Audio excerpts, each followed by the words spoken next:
Hello മക്കളെ, നമ്മൾ ഇന്ന് സ്റ്റഡി ടൈമിൽ എടുക്കുന്നത് 1-ാം ക്ലാസ്സിൻ്റെ മലയാളത്തിലെ 8ാമത്തെ പാഠത്തിൻ്റെ കുഞ്ഞെഴുത്താണ് കേട്ടോ. 8ാമത്തെ പാഠത്തിൻ്റെ പേരെന്താണ്? പെയ്യട്ടങ്ങനെ പെയ്യട്ടെ. എന്താണ് പെയ്യ മക്കളെ? എന്താണ് പെയ്യൽ? മഴയാണല്ലേ. അപ്പം നമുക്ക് ഈ പാഠഭാഗത്തിൽ എന്തൊക്കെയാണ് ആക്ടിവിറ്റീസ് ഉള്ളത് നോക്കല്ലേ. ഇവിടെ ഒരു തവളയുടെ ചിത്രം വരയ്ക്കണം. ആ ഒഴിഞ്ഞ സ്ഥലത്ത് മക്കളൊരു തവളയുടെ ചിത്രം വരയ്ക്കുകയോ ഒട്ടിക്കുകയോ ഒക്കെ ചെയ്യണം കേട്ടോ. എന്നിട്ട് തവള എന്താണ് ചിന്തിക്കുന്നത് എന്നറിയോ? ഈ കുളവും വറ്റി, ആ കുളവും വറ്റി, ഇനി വറ്റാത്ത കുളം ഉണ്ടാകുമോന്ന് അല്ലേ. എല്ലാ കുളവും വറ്റി, ഇനി വറ്റാത്ത കുളം ഉണ്ടാകുമോന്ന് തവള ചിന്തിക്കുകയാണ്. അങ്ങനെ തവള കുളം തേടി പുറപ്പെട്ടു. വറ്റാത്ത കുളവും തേടി തവള പുറപ്പെട്ടു. തവള ഒത്തിരി ദൂരം സഞ്ചരിച്ചു. ചാടി ചാടി സഞ്ചരിച്ചു. എങ്ങനെയാണ് സഞ്ചരിച്ചത്? സഞ്ചരിക്കാറിന പോവുക കേട്ടോ. എങ്ങനെയാണ് സഞ്ചരിച്ചത്? ചാടി ചാടി സഞ്ചരിച്ചു. അപ്പോൾ സഞ്ചാരിക്കാക്ക അതുവഴി വന്നു. സഞ്ചാരിക്കാക്കയെ കണ്ട തവള ചോദിക്കുന്നത് എന്താണ്? സഞ്ചാരിക്കാക്കയെ, ഇവിടെ അടുത്ത് കുളമുണ്ടോ? അപ്പോൾ സഞ്ചാരിക്കാക്ക പറയാണ് ഉണ്ടല്ലോ അല്ലേ, ഇവിടെ അടുത്ത് കുളമുണ്ട് എന്ന്. അപ്പോൾ തവള ചോദിക്കുകയാണ് എവിടെ? അപ്പോൾ സഞ്ചാരിക്കാക്ക എന്താ പറയുന്നത്? ദാ ആ പറങ്കിമാവിൻ്റെ അപ്പുറത്ത്. അപ്പോൾ സഞ്ചാരിക്കാക്ക ചോദിക്കുകയാണ് എന്തിനാണ് കുളം തിരയുന്നത്? അപ്പോൾ തവള പറയാണ് കുളിക്കാൻ. അപ്പോൾ സഞ്ചാരിക്കാക്ക പറയാണ് ആ കുളത്തിലും വെള്ളം കുറവാ, എന്നാലും നിനക്ക് കുളിക്കാനുള്ള വെള്ളം ഉണ്ടാവും അല്ലേ. അങ്ങനെ തവള കുളക്കരയിലെത്തി. ഒറ്റച്ചാട്ടം, ദേഹം മുഴുവൻ ചെളിയായി. തവള കുളത്തിൻ്റെ മധ്യത്തിലുള്ള പാറയിൽ കയറി. അത് പാറയല്ലായിരുന്നു, ഒരു ആമയായിരുന്നു. ആമ നോക്കി ഒരു ഭീകര ജീവി. ആമ ഭയന്നു. അയ്യോ രക്ഷിക്കണേ, ആമ നിലവിളിച്ചുല്ലേ. പാറ നിലവിളിക്കുന്നത് കേട്ട തവളയും ഭയന്നു. അയ്യോ രക്ഷിക്കണേ, തവള നിലവിളിച്ചു. അങ്ങനെ 2 പേരും അയ്യോ രക്ഷിക്കണേന്ന് പറഞ്ഞുറക്കെ നിലവിളിച്ചു. അങ്ങനെ തവളയെ മനസ്സിലായ ആമ ചോദിക്കുക നീ ആയിരുന്നോ? നീ എന്തിനാ എൻ്റെ കുളത്തിലേക്ക് വന്നത്? അപ്പോൾ തവള ചോദിക്കുകയാണ് ആഹാ നിൻ്റെ കുളമോ? ഇത് എല്ലാവരുടെയും കുളമാണ്. അപ്പോൾ ആമ പറയാണ് ആ പരസ്യ ബോർഡ് അല്ലേ, ആ പരസ്യപ്പലക ഒന്ന് നോക്കുന്ന്. അന്യർക്ക് പ്രവേശനമില്ല, മറ്റുള്ളവർക്ക് പ്രവേശനമില്ല എന്ന് എഴുതി വെച്ചിട്ടുണ്ട് അല്ലേ. അവർ തമ്മിൽ കലഹമായി. ഇവരുടെ വഴക്ക് കേട്ട സഞ്ചാരിക്കാക്ക പറയാണ് കഷ്ടം കഷ്ടം, കലഹം നിർത്തൂന്നല്ലേ, അടിപിടി കൂടുന്നത് നിർത്താൻ പറയാണ്. ബഹളം കേട്ട് ധാരാളം ജീവികൾ ഒത്തുകൂടി. ആന ചോദിക്കാണ് എന്തിനാണ് നിങ്ങൾ കലഹിക്കുന്നത് അല്ലേ, എന്തിനാണ് നിങ്ങൾ അടിപിടി കൂടുന്നത്? ഇനി ചിത്രത്തിൽ നോക്കിയിട്ട് ഏതെല്ലാം ജീവികളാണുള്ളതെന്നൊന്ന് എഴുതിക്കേ. ജിറാഫ് ഉണ്ട്, ആന, കാട്ടുപോത്ത്, പുലി, കുരങ്ങൻ, എലി, സിംഹം, ആമ, തവള, കാക്ക അല്ലേ. അപ്പോൾ ചീങ്കണ്ണി വന്നിട്ട് എന്താണ് പരസ്യപ്പലക വെട്ടി എഴുതിയില്ലേ. അന്യർക്ക് പ്രവേശനമില്ല എന്നുള്ളത് വെട്ടിയിട്ട് എന്ത് ചെയ്തു? ആരും അന്യരല്ല എന്ന് എഴുതി. അങ്ങനെ ആന തുമ്പിക്കൈ നീട്ടി ആമയെ എടുത്ത് കരക്കിട്ടു. എല്ലാവരും മൂക്ക് പൊത്തി. ആമയെ പുറത്തിട്ട സമയത്ത് എല്ലാവരും മൂക്ക് പൊത്തി. എന്തുകൊണ്ടാ? ദുർഗന്ധം ദുർഗന്ധം ദുർഗന്ധം അല്ലേ. ഓരോരുത്തർ പറയാണ് ദുർഗന്ധം എന്ന് പറഞ്ഞാൽ എന്തോ ഒരു സ്മെല്ല് അല്ലേ.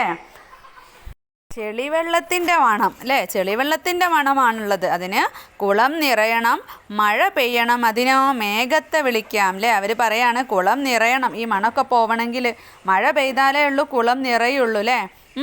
പിന്നെയോ മഴ പെയ്യണമെങ്കിൽ ആരോട് പറയണം? മേഘത്തോട് പറയണം.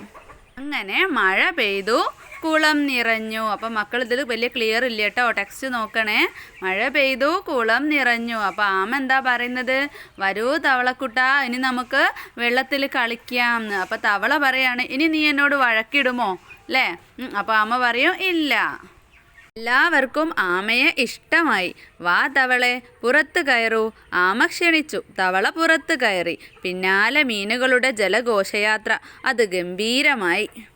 അങ്ങനെ ആരോ പുതിയ പരസ്യപ്പലക വെച്ചു. കുളം എല്ലാവർക്കും അവകാശപ്പെട്ടതാണ്, കുളം മലിനമാക്കരുത് എന്നാണ് ആ ബോർഡിൽ എഴുതിയിരുന്നത്. ഇനി ഇവിടെ എന്താ ചോദിച്ചിട്ടുള്ളത്? കുളം ആരുടെയെല്ലാം. ആരുടേതൊക്കെയാണ് മക്കളെ കുളം? ആന, കൊക്ക്, ആമ, തവള, മീൻ, കൊഞ്ച്, താറാവ്, നീർക്കോലി, കോഴി, അങ്ങനെ എല്ലാവർക്കും അവകാശപ്പെട്ടതല്ലേ കുളം. എന്താ ചോദിച്ചിട്ടുള്ളത്? ജീവികളെ തരംതിരിക്കാം, എഴുതാം. ജലത്തിൽ മാത്രം ജീവിക്കുന്നവ, ജലത്തിലും കരയിലും ജീവിക്കുന്നവ, കരയിൽ മാത്രം ജീവിക്കുന്നവ, അങ്ങനെ 3 രീതിയിൽ 3 വിഭാഗങ്ങളാക്കിയിട്ട് എഴുതണം കേട്ടോ. അപ്പോൾ ജലത്തിൽ മാത്രം ജീവിക്കുന്നവ ഏതെല്ലാം? മീന്, കൊഞ്ച്, അല്ലേ? ജലത്തിലും കരയിലും ജീവിക്കുന്നവയാണ് ആമ, തവള, ഞണ്ട്, മുതലയൊക്കെ. പിന്നെ കരയിൽ മാത്രം ജീവിക്കുന്നവയാണ് ആന, പശു, ആട്, പൂച്ച, അല്ലേ? ഇനിയും ഒരുപാടുണ്ട്. അപ്പോൾ മക്കൾ ഒരുപാട് പറഞ്ഞു നോക്കണം കേട്ടോ. ഇനി ഇവിടെ ഒരു ചിത്രം തന്നിട്ടുണ്ട്, അല്ലേ? ശരിയായ രീതിക്ക് നേരെ ശരി അടയാളം നൽകുക. ഒരു കുട്ടി പല്ല് തേക്കുകയാണ്. പൈപ്പ് അങ്ങനെ തുറന്നിട്ടിട്ടുണ്ട്, അല്ലേ? വെള്ളം അങ്ങനെ പോവാണ്. അത് ശരിയാണോ? അല്ല, അല്ലേ? പിന്നെ ചെടികൾക്ക് വെള്ളം നനയ്ക്കുന്നുണ്ട്. അതാ ശ്രദ്ധിച്ച് ചെടി വെള്ളം നനയ്ക്കുന്ന ആ ഒരു പാത്രത്തിൽ തന്നെയാണ്, അല്ലേ, നനയ്ക്കുന്നത്. അപ്പോൾ അത് ശരിയാണ്. വെള്ളം വേസ്റ്റ് ഒന്നും ആവുന്നില്ല. പിന്നെയോ, കാറ് വാഷ് ചെയ്യുന്ന ആൾ വെള്ളം അവിടെ തുറന്നിട്ടിട്ട് ഫോണിൽ നോക്കുകയാണ്, അല്ലേ? വെള്ളം വെറുതെ വേസ്റ്റായി പോവാണ്. അത് ശരിയാണോ? ശരിയല്ല, അല്ലേ? പിന്നെ മുകളിലുള്ള ചിത്രത്തിലും വെള്ളം ബക്കറ്റ് നിറഞ്ഞ് ഒഴുകി പോവുകയാണ്, അല്ലേ? അപ്പോൾ ഇതിൽ ഏതാണ് ശരി? ചെടി നനയ്ക്കുന്നത് മാത്രമാണ് ശരിയായിട്ടുള്ളത്. ഇനി നമുക്ക് താഴെ എന്തെഴുതാം? ജലം അമൂല്യമാണ്, അത് പാഴാക്കരുത്. പിന്നെയോ, ജലം സംരക്ഷിക്കൂ, ഭൂമിയിൽ ജീവൻ നിലനിർത്തൂ. ഇനി തവളയെ നിർമ്മിക്കാം, ഒട്ടിക്കാം. ആദ്യം ഒരു ചതുര പേപ്പർ എടുക്കുക. എന്നിട്ടോ അതിനെ റൗണ്ടായിട്ട് വട്ടത്തിൽ മുറിക്കുക. എന്നിട്ട് നേരെ പകുതിക്ക് വെച്ച് മടക്കുക. ചെറിയ 2 വട്ടങ്ങൾ വെട്ടിയെടുത്ത് ചിത്രത്തിൽ കാണുന്നത് പോലെ ഒട്ടിക്കുക. ചെറിയ വട്ടങ്ങളുടെ നടുക്ക് കറുപ്പ് നിറം കൊടുക്കുക. കുളം വരയ്ക്കുക. തവളയെ അതിൽ ഒട്ടിക്കുക. അപ്പോൾ നിങ്ങളൊരു കുളമൊക്കെ വരച്ച് ഭംഗിയാക്കുക കേട്ടോ. ഇനിയൊരു പദകേളിയാണല്ലോ, പൂരിപ്പിക്കാം. ഒന്നാമത്തത് എന്താണ്? വലത്തോട്ട്. വെള്ളം കെട്ടിക്കിടന്നാൽ പെരുകും. ഇവിടെ കോ തന്നിട്ടുണ്ട്, ക്ക് തന്നിട്ടുണ്ട്. നടുവിൽ ആരാണ്? കൊതുകാണ്, അല്ലേ? ചെമ്മീൻ എന്നും പേരുണ്ട്. രണ്ടാമത്തേത് എന്താണ്? കൊഞ്ചാണ്, അല്ലേ? മൂന്നാമത്തേത് ദേഹത്തെല്ലാം മുള്ളുപോലുണ്ട്, കരയിലും ജലത്തിലും ജീവിക്കും. 3 താഴോട്ട് ആരാണ്? ചീങ്കണ്ണിയാണ്, അല്ലേ? നാലാമത്തേത് ഒരു കഥയിൽ മുയലിനെ പരാജയപ്പെടുത്തി. ആരാണ്? ആമയാണ്. ആമയും മുയലും കഥ കേട്ടിട്ടില്ലേ? ആമയാണ് നാലാമത്തേത് താഴെ. ഇനി 5ാമത്തേത് വെള്ളത്തിൽ കൂടുതലായി കാണുന്ന ജീവി. ചെതുമ്പലുകളുണ്ട്. ആരാണ്? മീനാണ്, അല്ലേ? ഇനി 6ാമത്തേത് ഒരു മീനിൻ്റെ പേര്. മാ തന്നിട്ടുണ്ട്, തു കണ്ണി തന്നിട്ടുണ്ട്. അപ്പോൾ എന്താണ്? മാനത്തു കണ്ണി. അപ്പോൾ ഉത്തരങ്ങൾ ഒഴിഞ്ഞ കളങ്ങളിലേക്ക് ചേർത്തി മക്കൾ പൂരിപ്പിക്കുക കേട്ടോ. അടുത്തത് ചിത്രത്തിൽ എന്തൊക്കെ? പാഠപുസ്തകം പേജ് 69 നോക്കൂ. ചിത്രത്തിൽ കണ്ട കാര്യങ്ങൾ എഴുതൂ. അപ്പോൾ മക്കൾ ടെക്സ്റ്റ് ബുക്കിൽ ചിത്രം നോക്കുക. മഴമേഘത്തിന് സന്തോഷം, മഴ പെയ്യുന്നു, മലയുടെ മുകളിൽ പെയ്യുന്നു, തവള ചിരിക്കുന്നു, കുട്ടികൾ മഴയത്ത് കളിക്കുന്നു, മുത്തശ്ശി ചിരിക്കുന്നു, പുഴയിൽ വെള്ളം നിറയുന്നു, നെല്ലും പുഴയും ചിരിക്കുന്നു, പശുവിന് സന്തോഷം. ഇനി താഴെ ഉത്തരം പറയാമോ? ഒന്നാമത്തത് എന്താണ്? 6 കാല്, കണ്ണ് 2, പിന്നോട്ടാണ് നടത്തം. ആരാണ്? ഞണ്ടാണ്, അല്ലേ? പിന്നെയോ, അകത്തിരുന്ന് പുറത്തേക്ക് തല നീട്ടി. ആരാണത്? ആമയാണ്. പിന്നെയോ, ഒരമ്മ പെറ്റ മക്കളെല്ലാം ചാടിച്ചാടി. തവള. ജനനം ജലത്തിൽ, സഞ്ചാരം വായുവിൽ. ആരാണ്? കൊതുകാണ്, അല്ലേ?